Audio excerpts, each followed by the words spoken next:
Assalamualaikum warahmatullahi wabarakatuh. Perkenalkan nama saya Fadila Anandasa Fitri dari 5A NPM 217555013. Di sini saya akan menjelaskan tentang review dan pemeriksaan laporan keuangan pemerintahan daerah.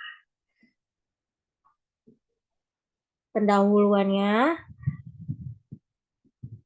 audit atau pemeriksaan. Audit adalah suatu proses sistematis untuk mendapatkan dan mengevaluasi bukti secara objektif yang berhubungan dengan asersi tentang tindakan-tindakan dan kejadian-kejadian ekonomi dengan tujuan untuk menentukan tingkat kesesuaian antara pernyataan tersebut dengan kriteria yang telah ditetapkan dan mengkomunikasikan hasil-hasilnya kepada pemakai yang berkepentingan. Kemudian jenis-jenisnya itu ada akuntan publik, pemeriksa internal, auditor pemerintah. Kemudian ada dasar-dasar pemeriksaan keuangan. Dasar hukumnya itu dasar hukum pemeriksaan keuangan antara lain Undang-Undang Nomor 17 Tahun 2003 tentang Keuangan Negara, kemudian ada Undang-Undang Nomor 1 Tahun 2004 tentang Pembendaharaan Negara, kemudian ada Undang-Undang Nomor 15 Tahun 2004 tentang Pemeriksaan Pengelolaan dan Tanggung Jawab Keuangan Negara. Kemudian yang terakhir ada Undang-Undang 15 Tahun 2006 tentang Badan Pemeriksaan Keuangan. Kemudian ada pengertian pemeriksaan keuangan negara. Adalah proses identifikasi masalah, analisis, dan evaluasi yang dilakukan secara independen, objektif, dan profesional berdasarkan standar pemeriksaan untuk menilai kebenaran, kecermatan, kredibilitas, dan kendala informasi mengenai pengelolaan dan tanggung jawab keuangan negara. Menurut Undang-Undang Nomor 15 tahun 2004 tentang pemeriksaan, pengelolaan, dan tanggung jawab keuangan negara. Kemudian ada jenis-jenis pemeriksaan keuangan negara, pemeriksaan keuangan, pemeriksaan kinerja, dan pemeriksaan dengan tujuan tertentu. Selanjutnya ada ruang lingkup pemeriksaan keuangan negara. Lingkup pemeriksaan keuangan negara meliputi pemeriksaan atas pengelolaan dan tanggung jawab keuangan negara. Pengelolaan meliputi itu seluruh kegiatan perencanaan, pelaksanaan, pengawasan, dan pertanggungjawaban. Sedangkan tanggung jawab adalah kewajiban untuk melaksanakan pengelolaan keuangan negara sesuai dengan prinsip-prinsip tata kelola yang baik.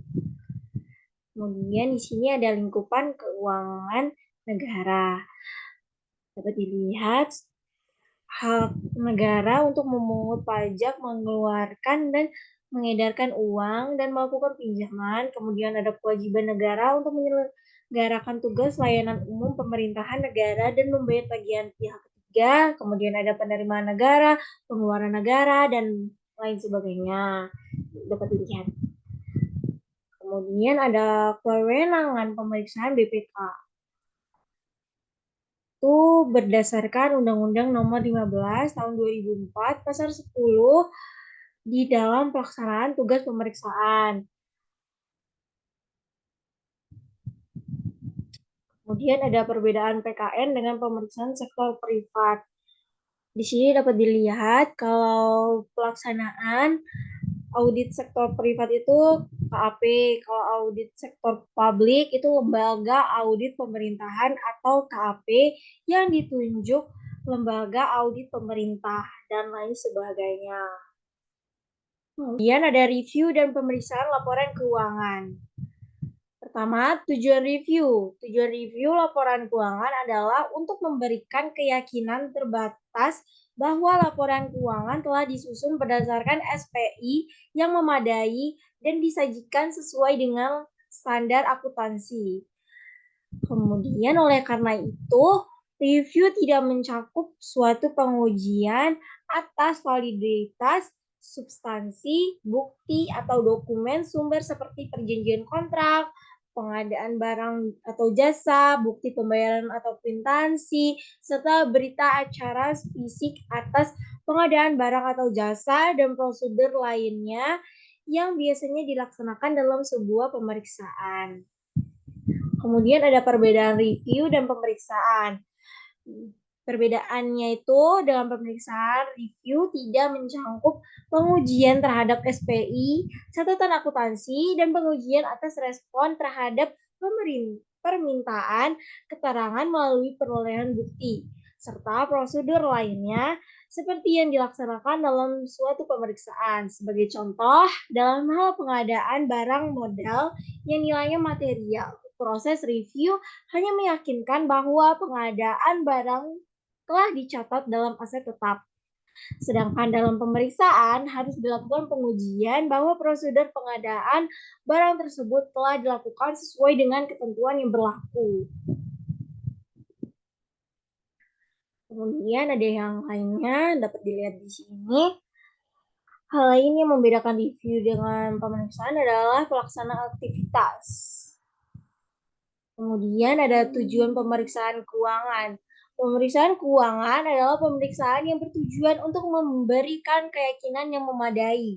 Apakah laporan keuangan telah disajikan secara wajar dalam semua hal yang material, sesuai dengan prinsip akuntansi yang berlaku umum di Indonesia atau basis akuntansi komprehensif selain prinsip akuntansi yang berlaku umum di Indonesia. Kemudian ada standar pemeriksaan keuangan. Pertama, di sini ada SPKN 2017, Peraturan BPK nomor 1 tahun 2017 tentang SPKN. Lampiran peraturannya itu ada kerangka konseptual, PSP 100, PSP 200, dan PSP 300. Kemudian di sini ada cara penggunaan SPKN-nya. Kemudian ada asersi manajemen. 1. Asersi manajemen. Asersi adalah pernyataan manajemen yang terkandung di dalam komponen laporan keuangan. Pernyataan tersebut dapat bersifat implisit atau eksplisit. Asersi manajemen meliputi keberadaan dan keterjadian, kelengkapan, hak dan kewajiban, penilaian dan pengalokasian.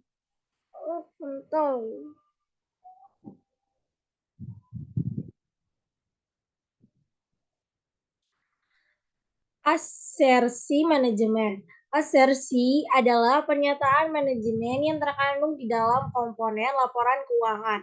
Pernyataan tersebut dapat bersifat implisit atau eksplisit. Asersi manajemen meliputi keberadaan dan kejadian, kelengkapan, hak dan kewajiban, penilaian dan pengalokasian, dan penyajian dan pengungkapan. Kemudian ada metodologi pemeriksaan.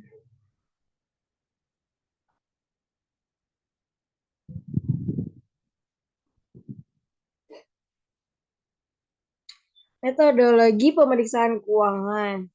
Itu ada perencanaan, pelaksanaan, dan pelaporan. Di dalam perencanaan itu ada tahap-tahapannya, yaitu pemahaman tujuan pemeriksaan dan harapan penugasan, kemudian pemahaman entitas dan proses bisnis, kemudian pemahaman hasil pemeriksaan sebelumnya, kemudian pelaksanaan prosedur analitis awal, kemudian ada pemahaman atas sistem pengendalian intern, kemudian ada identifikasi dan penilaian risiko awal, kemudian ada penerapan batas materialitas awal, kemudian ada penentuan metode uji petik, kemudian ada pemenuhan kebutuhan pemeriksaan, kemudian ada penyusunan program pemeriksaan dan program kegiatan perorangan. Kemudian di dalam pelaksanaan itu ada pelaksanaan pengujian pengendalian internal, ada penyesuaian tingkat risiko dan tingkat materialitas setelah uji pengendalian, kemudian ada penyesuaian prosedur pengujian, kemudian ada pelaksanaan pengujian substantif, kemudian ada evaluasi terhadap pelaksanaan pengujian substantif, kemudian ada pelaksanaan prosedur tambahan jika diperlukan, kemudian ada penyusunan dan penyampaian temuan pemeriksaan dan jurnal penyesuaian, kemudian ada perolehan surat representasi, kemudian ada pelaksanaan prosedur analitis akhir, kemudian ada penilaian risiko dan material akhir. Kemudian di dalam pelaporan itu ada penyusunan dan pembahasan KHP, ada penyusunan konsep akhir, dan penyampaian LHP. Kemudian ada pemerolehan dan analisis bukti. Bukti pemeriksaan adalah informasi yang digunakan oleh pemeriksa dalam menentukan kesesuaian hal pokok dengan kriteria pemeriksaan. Kemudian ada kuantitas bukti yang diminta tergantung pada resiko pemeriksaan. Semakin tinggi risiko bukti yang harus didapat semakin banyak. Kemudian ada proses pengumpulan bukti dilakukan sampai pemeriksaan yakin bahwa bukti telah cukup dan tepat untuk mendukung kesimpulan. Kemudian ada kualitas bukti tergantung pada resiko pemeriksaan. Kemudian di sini ada bukti pemeriksaan itu adalah bukti informasi yang digunakan oleh pemeriksa dalam menentukan kesesuaian hal pokok dengan kriteria. Kemudian ada pengimbangan atas bukti itu ada kecukupan bukti sama ketepatan bukti. Kalau kecukupan bukti itu ukuran kuantitas. Kalau ketetapan bukti itu berdasarkan ukuran kuantitas, relevan, valid, dan andal. Kemudian di sini ada metode pengumpulan bukti pemeriksaan, pengamatan inspeksi, permintaan keterangan, konfirmasi ekstern, repromansia, terus penghitungan ulang, pengujian substantif, uji pengendalian, prosedur analitis. Kemudian di sini ada pengembangan temuan pemeriksaan. Unsur temuan yang harus ada adalah kondisi, kriteria, dan akibat. Kemudian ada pelaporan pemeriksaan.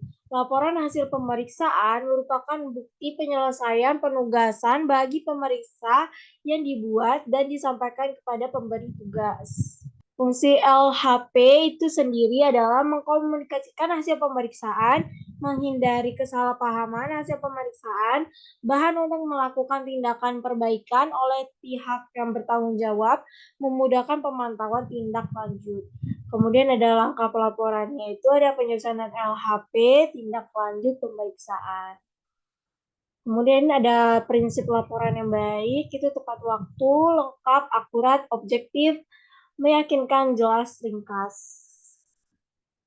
Kemudian di sini ada sistematik laporan hasil pemeriksaan. Itu ada LHP berisi opini LK, kemudian ada LHP SPI pas kepatuhan, kemudian ada laporan lain sesuai harapan. Kemudian ada opini atas kewajaran laporan keuangan itu ada wajar tanpa pengecualian, ada wajar dengan pengecualian, tidak wajar, pernyataan, menolak, memberikan pendapat. Kemudian ada faktor-faktor yang mempengaruhi opini, yaitu ada pembatasan lingkup audit atau kecukupan bukti. Ada keadaan di luar kendali entitas, ada keadaan terkait sifat dan waktu penugasan, ada pembatasan oleh manajemen, kemudian ada penyimpangan dari prinsip akuntansi atau salah saji, dari kesesuaian pilihan kebijakan akuntansi, penerapan kebijakan akuntansi terpilih, kesesuaian atau kecukupan pengungkapan dalam laporan keuangan. Kemudian ada dasar penetapan opini sesuai dengan standar akuntansi pemerintahan, kemudian kecukupan pengungkapan, kepatuhan terhadap peraturan perundang-undang, efektivitas sistem pengendalian internal. Terus di sini dapat dilihat hubungan SAP, sistem laporan keuangan, dan opini audit. Kemudian ada komunikasi pemeriksaan. Pemeriksaan melakukan komunikasi yang efektif selama proses pemeriksaan pada pihak yang bertanggung jawab. Sekian dari saya. Mohon maaf bila ada kurang dan salah kata. Saya akhiri. Wabillahi taufiq wal hidayah. Wassalamualaikum warahmatullahi wabarakatuh.